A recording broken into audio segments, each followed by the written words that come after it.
Hi everyone, this is Marshmallow with another build video. This time it's going to be my Magicka Sorcerer.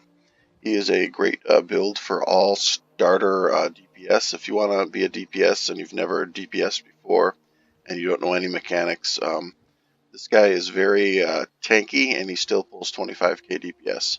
So it's a very strong build for new players, players that want to solo stuff, players that just want to be strong overall and not just drop dead if something hits them.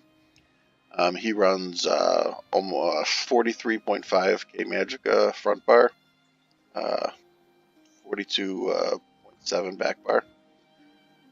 Magic recovery is almost 1400. Health is 18.5. Spell damage is about 3k both bars. Just like sitting here. Spell crit is 41.9. And spell resistance and fizz resistance are both about 18k, which is very strong for a DPS. I mean, it's a lot of health and a lot of resistances for a DPS. You're going to be really strong against stuff. For a monster set, all the armor is going to be divines with Magicka. Run Mighty Chidans for the monster set. Necropotence for the armor. This is 7 light, so this is going to give you a lot of sustain because all your skills are going to cost less. And then Rattle Cage for the jewelry and the weapons.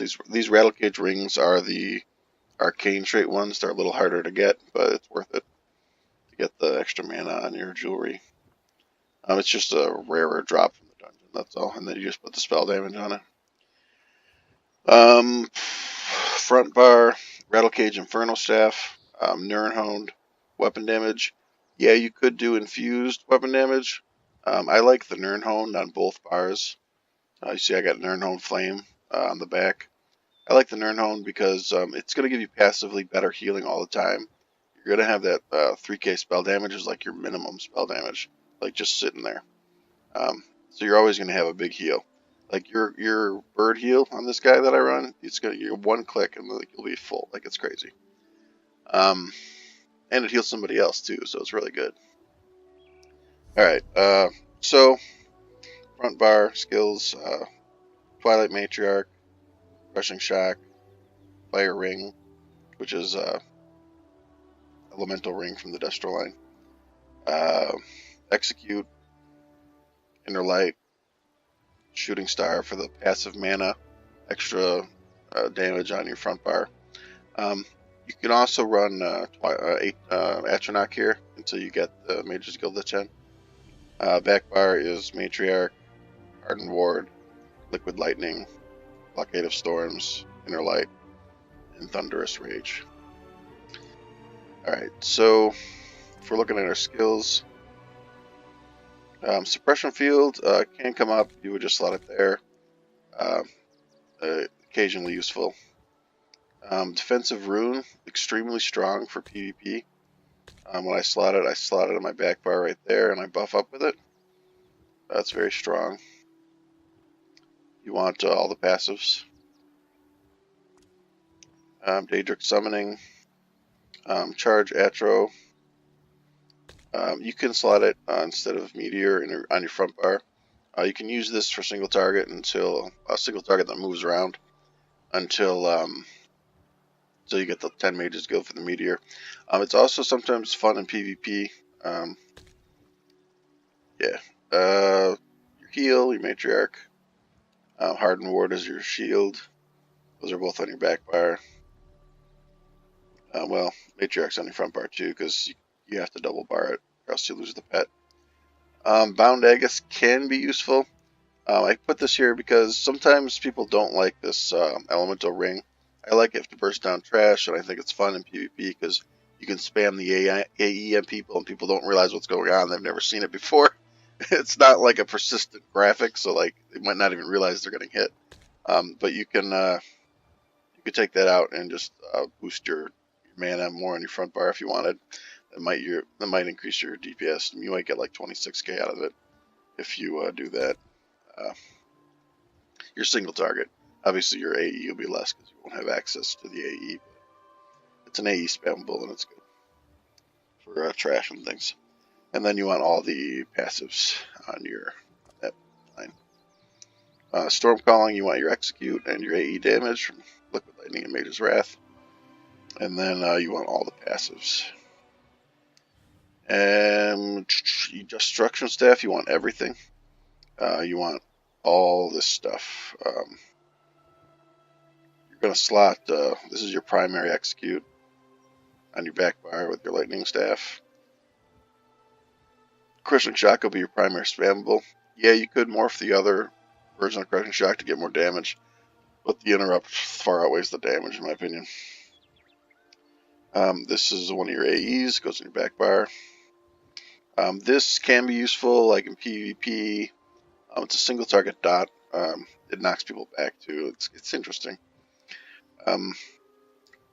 Elemental Susceptibility, you use this for parsing. When you do your parse, most people just slot it instead of their shield. What happens is this debuff is what you get from a group normally, so you put that in your shield spot because you're not going to use your shield during a parse. So you just click it. I use this morph so I can just click it once and then forget about it, and then do my parse. You could potentially get more mana restore with the other morph if you cast it continuously, but I don't think it's worth casting. It will probably up your damage if you get really good at it, but that's what that's for. Elemental Ring, that's your spammable. I know it says Fire Ring here. I don't know why it changes the name of it. It's kind of weird, but whatever. That's the same skill. And then all the passives.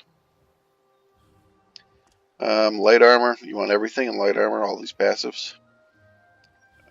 Special, like, it's really good too because we have 7 light, so you can see our mana cost reduction. So stuff is really high. It's 14% mana cost reduction to all our skills. A lot of people don't run this ring because they say it costs too much mana, but we have so much reduction. It's really alright.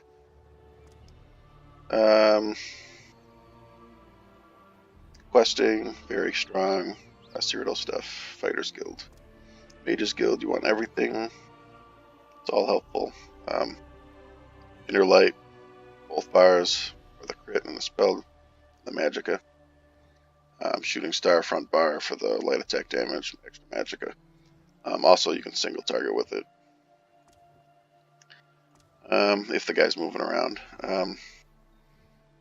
Undaunted, you want both these passives. Alliance War, you don't really need anything. I mean, you have it, like you could put Warhorn on if you needed to. You don't really need any of this stuff either. I mean, like you could slot for it if you needed to. Racial, all the racial stuff, very strong. Max Magicka, Magicka Recovery, very strong for us. Alchemy, medicinal use, very strong. And Provisioning, you might want to get these 2 food buffs. Mostly the drink, because we use Witch Mother's Potent Brew. But they could be very strong for you. That's the skills, and then we'll do the champion points. Champion points, direct damage mitigation. PvE is mostly direct damage. A lot of PvP is also direct damage. It's very strong. That goes with these 3, and 4 spell shield, just to take us, I think, to the same as the Fizz resistance. 35 light armor for the extra resistance, 37 hardy, 37 alley. And then that comes with these guys. 66 bastion to buff our shield strength, and that comes with these. And in the green, 33 mooncalf to buff our stamina recovery just a tad. We don't care about that much. Mana recovery we do care about, 14%. Heavy attack we do care about, 14% on there. And, well, 76 Arcana, 76 Tenacity, and then it comes with this stuff. Over here, we don't really have Shadow Ward for the reduced block cost. We have it for the Treasure Hunter up here. So 75 Shadow Ward gets you these 3. Damage-wise, it's pretty what people normally do. They just split up their CP to help. So 56 Elfborn, 56 LE, 51 Spell Erosion, 56 Mastered Arms, and Thaumaturge 41. So you're kind of just splitting it up between the stuff that's useful to you. And it comes with these things and this thing and these things here. Generally, it's good to split up your blue CP. Because of diminishing returns, it stacks kind of if you split it up kind of equally. That's why that's like that. Yeah. So everyone pretty much does that.